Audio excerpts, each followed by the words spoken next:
welcome back to my vlog. Welcome back to my FB page, to my YouTube channel.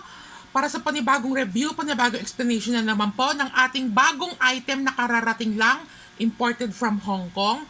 So, before I start my video explanation, I just wanna say muna thank you so much doon sa mga nag-purchase na po sa akin, especially to all of my suki.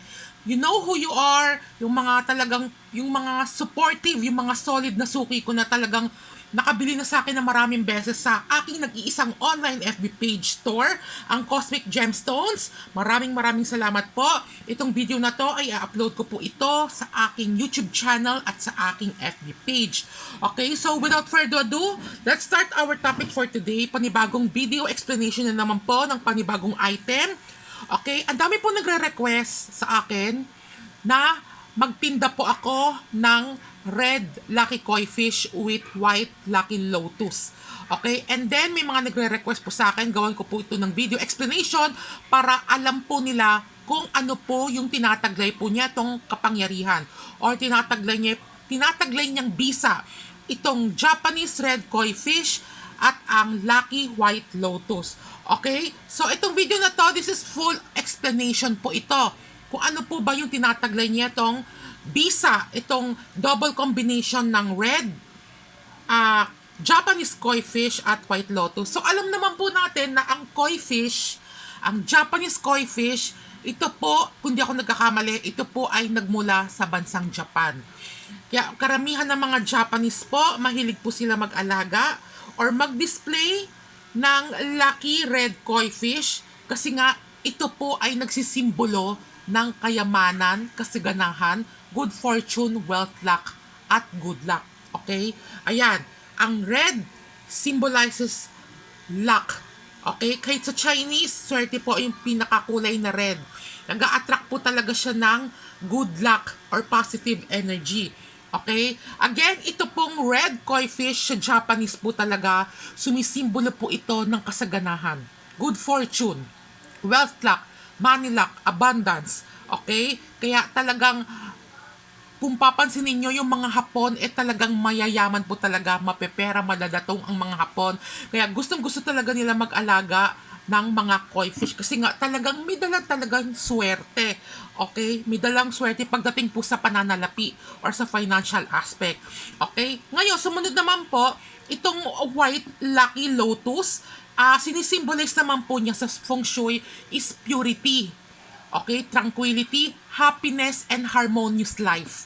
Okay? Uulitin ko, ang sinisimbolo po ng white lotus ay purity, okay? Tranquility, happiness, at harmonious life. Okay? So, yun po ang sinisimbolo ng white lucky lotus. So, ngayon, itong dalawang to, pag pinag-combine mo sa isang figurine, ini-enhance niya. Pinapalakas niya po yung pag-attract ng positive energy. In terms of good health, pangkalahatan na po, good health, prosperity, success in life, wealth, luck, abundance, and harmony. Okay? Pag pinagsama na po ito sa isang figurine, pinapataas niya po yung tsansa, yung pag-attract, or pinapalakas niya. In short, parang ano siya, booster. Okay? Ini-enhance niya yung pag-attract ng positive energy in terms, uulitin ko, in terms of good health, success in life, in wealth, luck, good fortune, prosperity, and harmony at happiness sa buhay. Okay? So, therefore, itong figurine na to is isa po siyang enhancer. Okay? Enhancer. In short, booster. Okay? Pinapataas niya po yung tsansa ng sa Tagalog ang tawag yun, paghahalina? Or, ano pa yun? Ano ba sa Tagalog yung nag-a-attract? Bukod sa paghahalina, sa pag-aanyaya ng mga positibong enerhiya, papasok kung saan man ito nakadisplay. Okay? So, sa mga nagtatanong, saan po ba ito dapat i-display? Makinig ng mabuti. Kahit saan pwede. Kahit sa kitchen, dining table, sa inyong kwarto, bedroom, pwede. Sa itaas ng ref, sa inyong computer office, or computer table, sa inyong mga pang-display, okay, sa sala, sa main door, Okay? Pwede sa terrace, sa window, pwede po. Kahit saan. Ngayon, particularly, ang pinaka highly recommended ko sa Southwest. Kung di ako nagkakamali Southwest. Alam ko Southwest eh.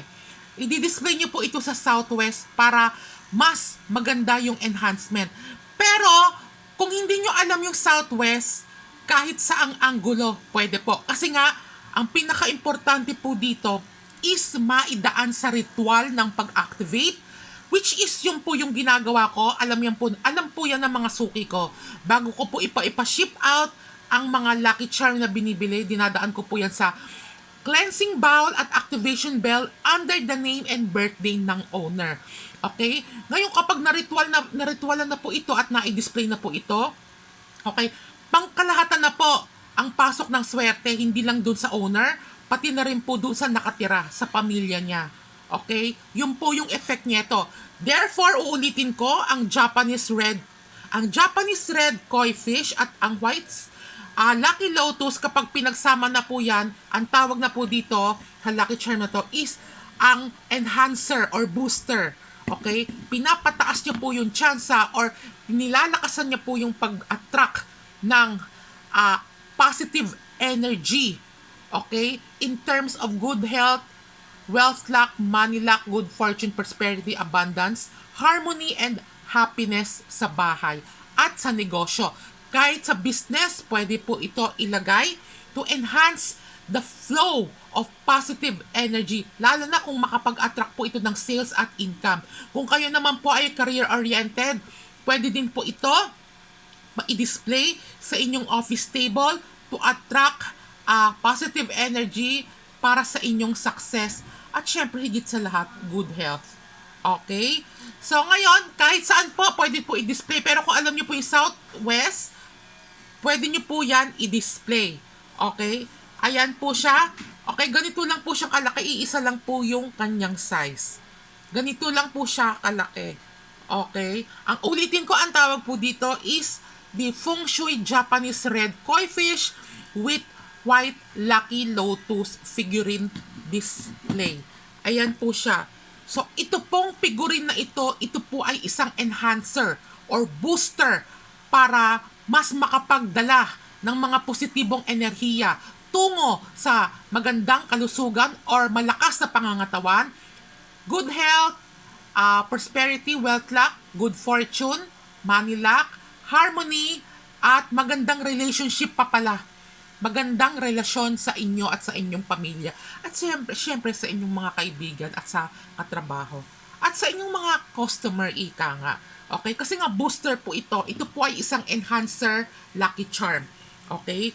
So, therefore, para na rin po siyang pangkalahatan in terms of benefits sa tinataglay niya pong visa.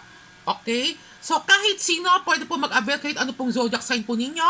At idadaan ko po ito sa Tibetan Cleansing Bowl and Activation Bell under the name and birthday ng owner para magkaroon po siya ng visa or para ma-activate, para magka-visa po siya. Okay? So, yun lamang po. Sana po nag-gets niyo po ang aking paliwanag at available na po ito sa aking nag-iisang online FB page store, ang Cosmic Gemstones.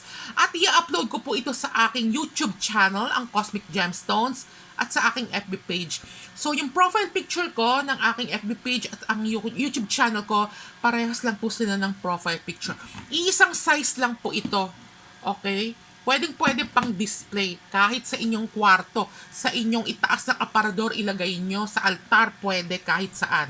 Okay? So, yun lamang po. Again, sana po may natutunan po kayo dito at kung may mga katanungan pa po kayo regarding po dito, baka kasi may mga hindi pa ako nabanggit ng mga importanteng information about this Feng Shui Lucky Japanese Red Koi Fish with the Lucky Lotus, White Lotus, Lucky Figurine Display.